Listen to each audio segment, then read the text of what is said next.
Kushona umthwakazo omuhle siyalamukela njalo kwesinye isiqephu sethu sezindaba kumsakazo we-Citizens Movement Radio. Namhla kungumvulo ziyisikhombisa kuNtulikazi ngomnyaka ka-2025. Indaba lizethulelwa ngikhethiwe Chuma. Kwesihamba phambili namhlanje, ugeza ukhuluma ngokukhethwa kukaThakwireyi ku-Central Committee. uMachakaire wethusela uMayere ngokumbophisa ngenxa yensolo zenkohlakalo. Ukomishina wamapolisa kwele South Africa, uGeneral Lieutenant Nhlanhla Mkhwananzi, ukhuluma ngenkohlakalo eyenziwa ngungqongqoshe wamapolisa uSenzo Mchunu. Nanzi indaba zethu ngokugcweleyo.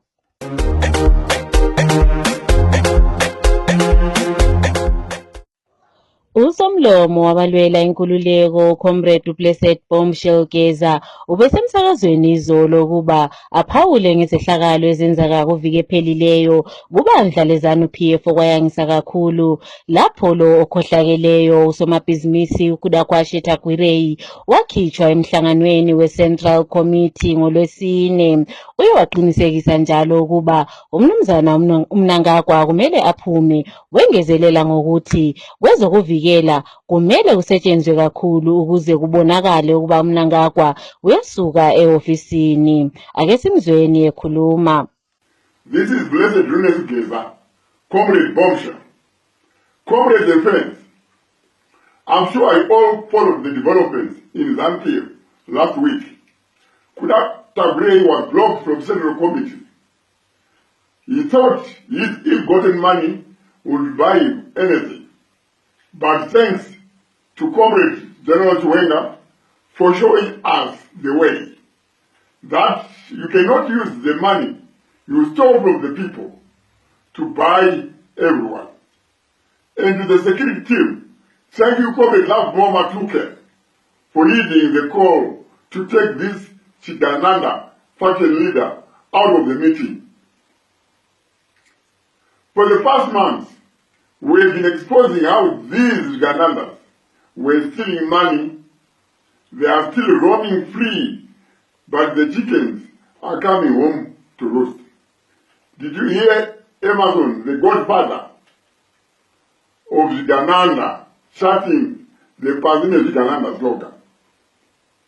But let me tell you something today. Revolutionary slogans are not entertainment. They are not empty words. They are a call to action, a guide, a command, a reflection of our values. When we say Pasi Nezigananda, we mean business. Look at China.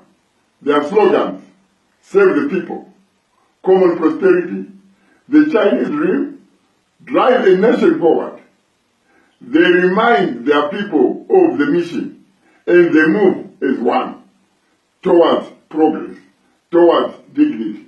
That is the power of a slogan with purpose. In our own liberation struggle, slogans guided our bullets. Pasina Smith, Pasina Atengesi, Pasina Mabunu. These were not charts. They were the breath of a people rising up. We fought to destroy colonialism, to reclaim our land, to break the chains. We fought traitors and their masters, and we won. But today, a new enemy is here. They are worse than colonizers. They wear our skin. They speak our language. But they sell our future for personal gain. They smile in public, but plunder in private. They steal land, loot resources, and exploit the poor. These enemies of the people, we call them Zigananda. Comrades, Zigananda are not just corrupt. They are the cancer of the revolution. They are greedy, ruthless, unpatriotic. They destroy hospitals while flying out for treatment. They starve our people while feasting behind guarded gates. They preach loyalty but save only themselves. So we say it loudly. Pasi Nezigananda. This is not just a slogan. It is a directive from the people. We must deal with Ziganana now, not tomorrow, not next year, now. Let there be no confusion, no more tolerance, no more waiting for permission. The president has now joined the President Ziganana slogan. He has spoken for the nation. Government institutions, act. Security forces, act. Citizens, act. Let us drag them out of their shadows. Let them scream. Let justice thunder. Let the revolution be cleansed. Because a nation cannot be built on road. A future cannot be founded on greed. Zigananda must fall. Zigananda will fall. Pamberi nekuvaka Zimbabwe. Pamberi nekubatana. Pasi neZigananda. Pasi neZigananda. Pasi neZigananda. Abada Zigananda. Abada Zigonyoka. Mnangagwa, you can never fool us. No matter how you might try to grandstand, you are going very, very soon. The progressive forces are not sleeping. They are waking. Your end is coming. Igqwetha elikhangela ngesisekelo sombuso njalo elwela amalungelo abantu advocate uFatsai Mahere usebhekane lokuboshiswa ngqongqoshe wabasha othi ufuna imali engange 100,000 edoleni leMelika uThino Machakayire. Lokhu kuza ngemva kokuba uMahere ephosele emakhasini okuxhumana awe-X lawa abesaziwa ngokuthi Twitter ekhuluma ngenkohlakalo yemali engange 8 million yokuvika ukubhadala imithelo okwenziwa Machakayire kanti njalo kubikwa wakufihla phambi kokuba inhlanganiso yeZAC ithathe amanyathelo. Encwadini ebhalelwe uMahere namhlanje ekuseni amagqwetha kaMachakayire athi lokhu sokuphambanise kakhulu isimilo sakhe kumlimaze emphefumulweni kanti kuphambanisa lokuqhutshwa kwezimali zakhe. Baye bapha uMahere amahola angama24 ukuba akususe lokhu emakhasini okuxhumana njalo axolise emphakathini emakhasini okuxhumana abuye abhale njalo incwadi. uMahere uthi akazi ukuxolisa ngoba umthetho lo awusebenzisayo wakhitshwa eminyakeni emihlanu eyadlulayo. Ukomishina wamapolisa kwaZulu-Natal uLieutenant General Nhlanhla Mkhwananzi uye wabikela intathelizindaba eDurban ukuba usola ungqongqoshe wamapolisa uSenzo Mchunu kanye lomsekeli kakomishina wezolonke jikelele uShadrack Sibiya ngokugxamukela ekuphenyweni kwamacala lokho kugoqela ukudilizwa kweqembu le-Political Killings Task Team. uMkhwananzi uthi kulamacala ngaphezulu kwekhulu asenyamalaliswe njalo asuswa ekuphenyweni eminyakeni ezintathu ezidlulileyo ukuvikela lo okuthiwa ulamandla kodwa engumgulukudu ehlanganyele losomabhizinisi uVusimuzi Kate Maklala owaboshwa enyangeni ezimbili ezidlulileyo ngenxa yokusolelwa ukuzama ukubulala. uMkhwananzi uye wathi ulobufakazi obuhlanganisa uMchunu loMaklala njalo uthi ungqongqoshe kumele aboshwe. Ake silaleleni kokunye kade kukhuluma lentathelizindaba.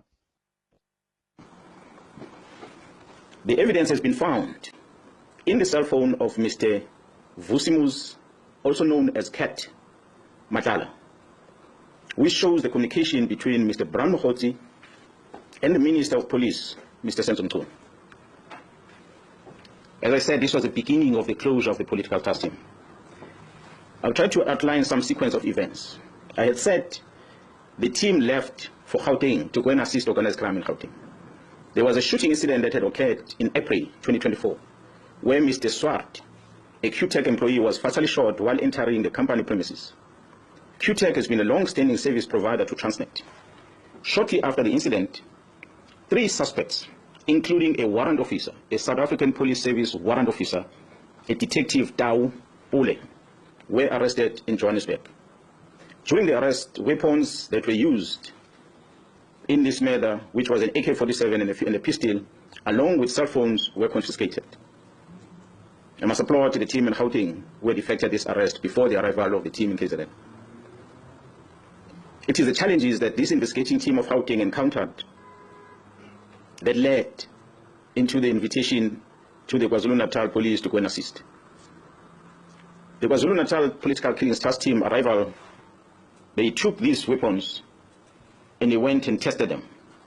So they conducted a ballistic test in order to check whether these firearms were linked with that murder and many other murders perhaps that will have occurred in the country.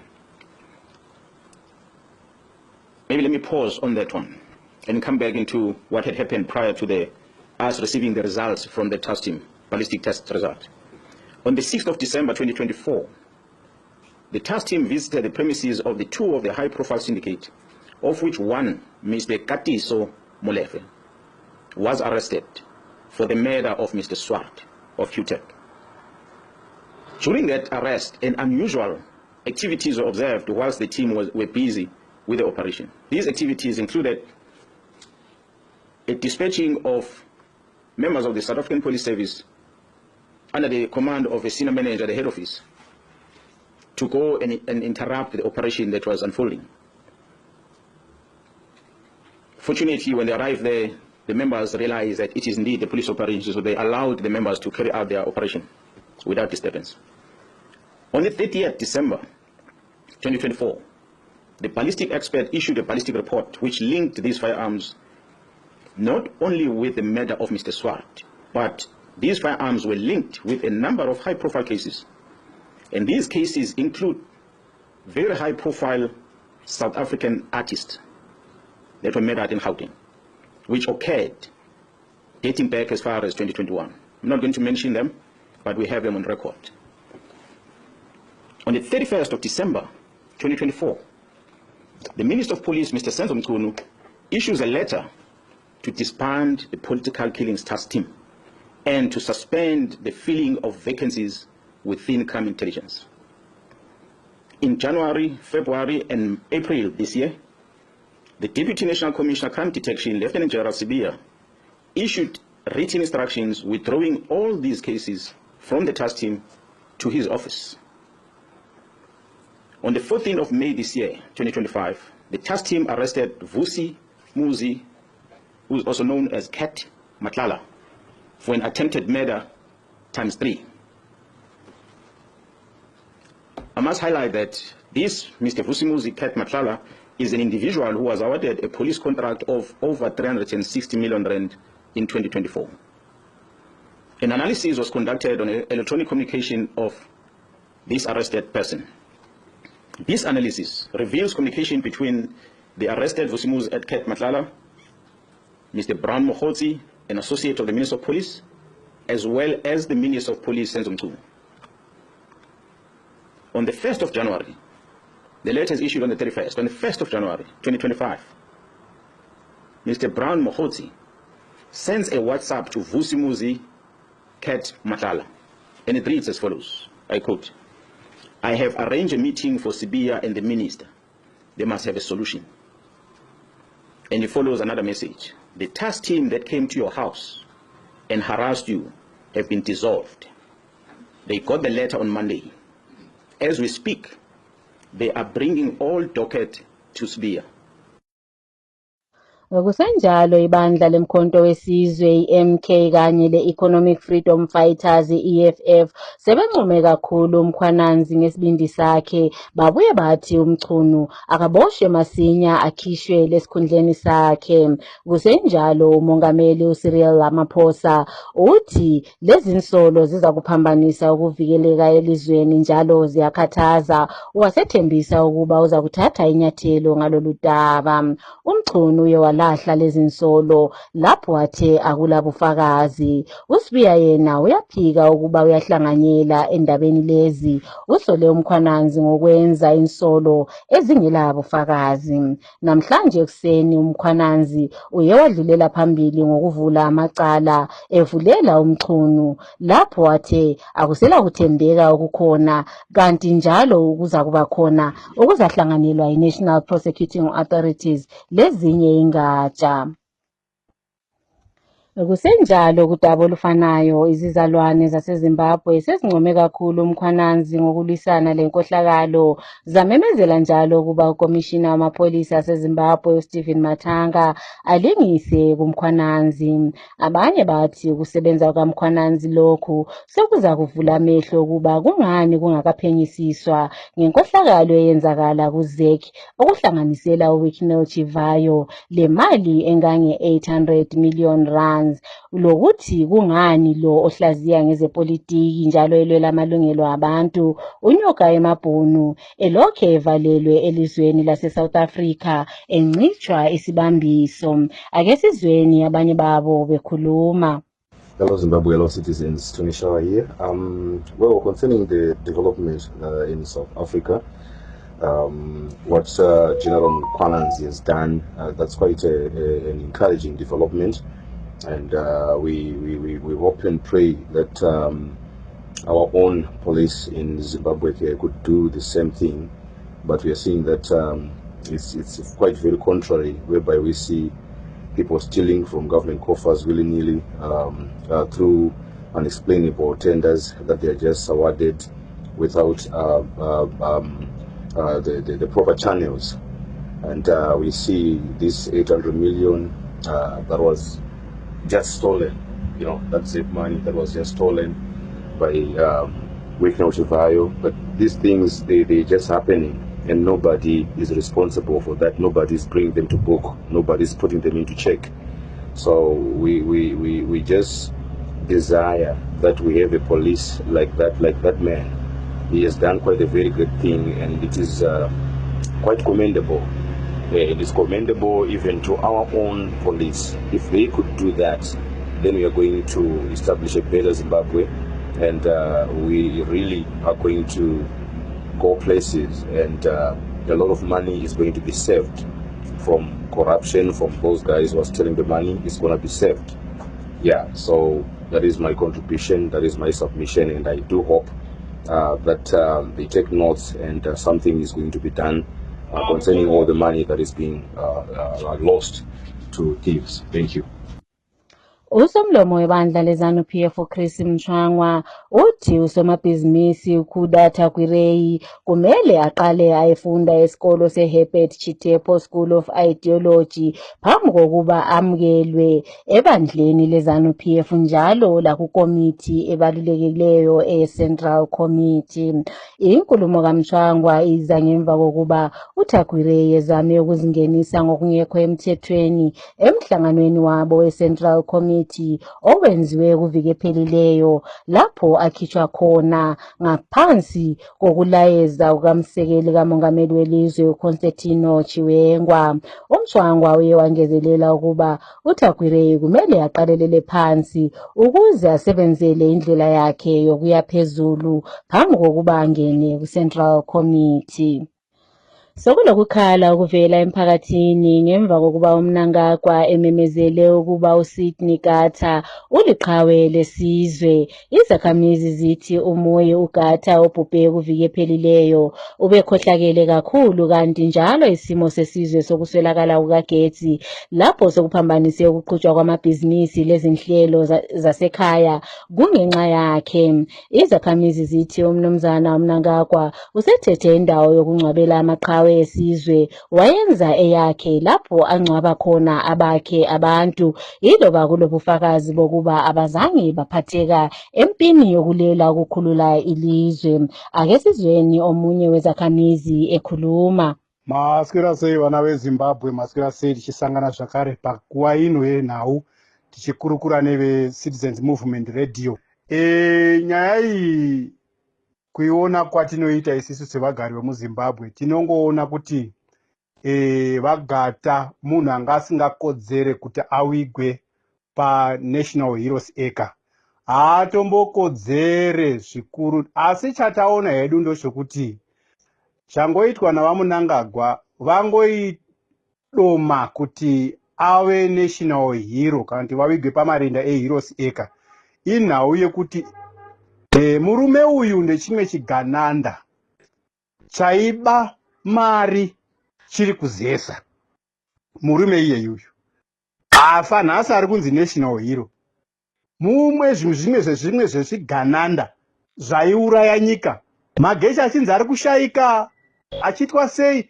Murume uyu akanga aine mascandals ake aiita nenyaya dzecorruption. So kazhinji vaMunangagwa vanowanza kuporomota vanhu vanenge vachivatsigira nenyaya dzeuori.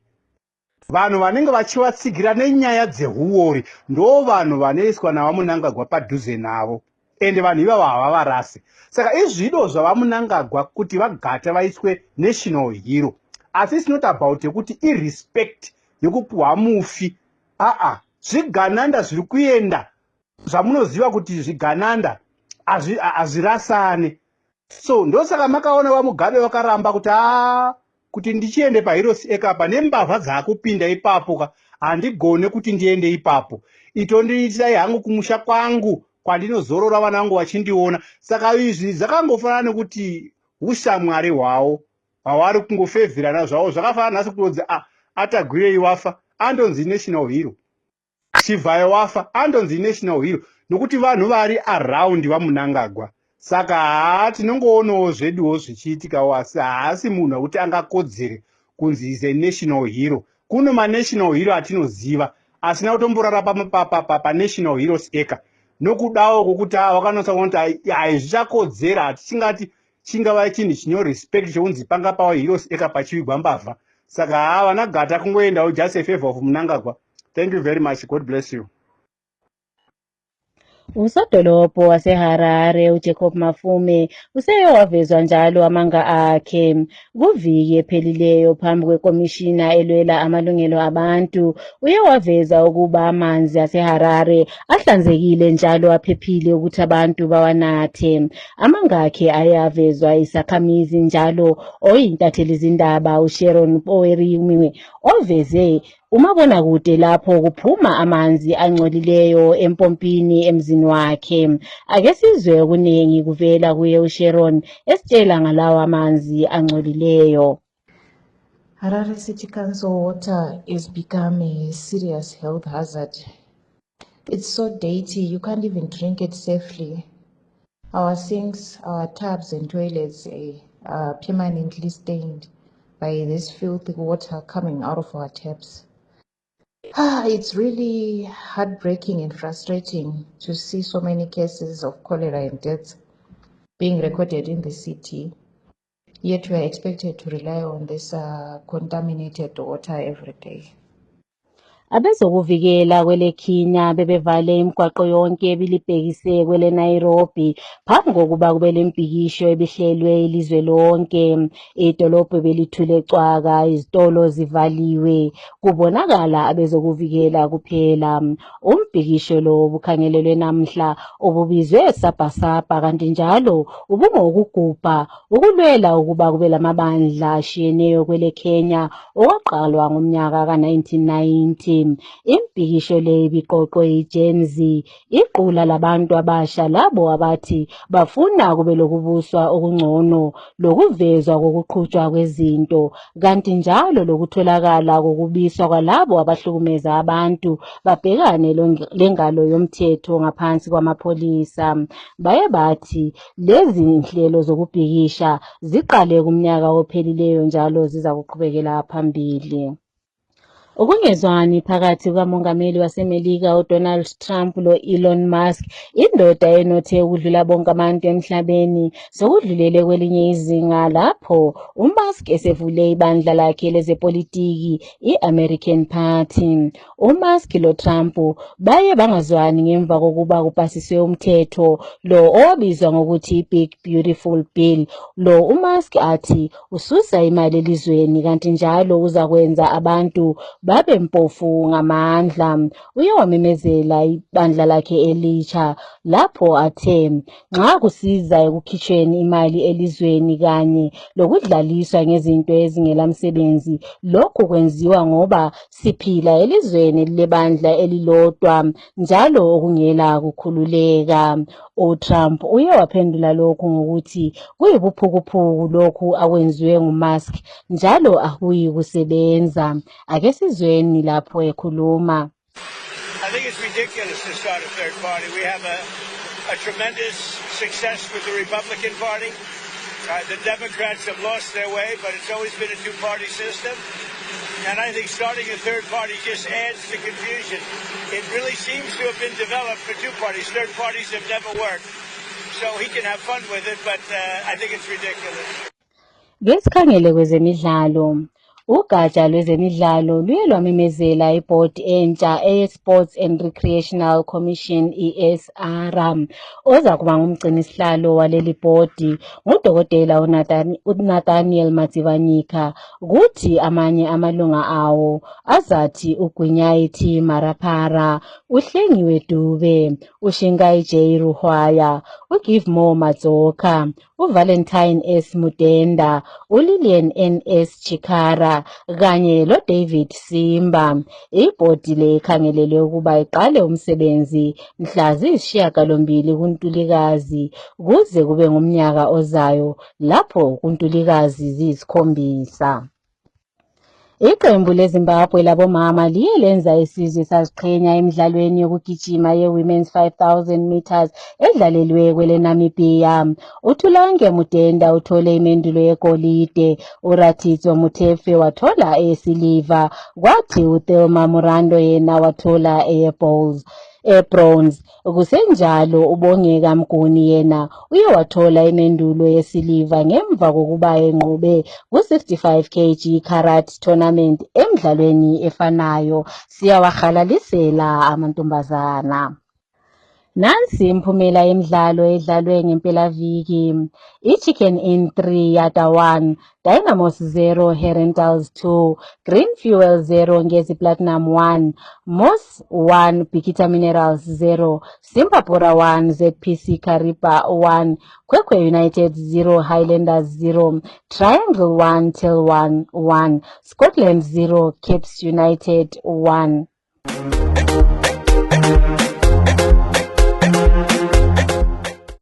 Ukuziphetha lezi ndaba kumsakazo we-Citizens Movement Radio nanze bezihamba phambili. Ugeza ukhuluma ngokukhethwa kukaThagwirei ku-Central Committee. uMatsakaire wethusela ngokubophisa uMahere ngenxa yensolo zenkohlakalo. Ukomishina wamapholisa uLieutenant General Nhlanhla Mkhwananzi wele South Africa ukhuluma ngenkohlakalo ebandakanyeka ungqongqoshe wamapholisa uSenzo Mchunu. Siziphetha lapha lezi ndaba.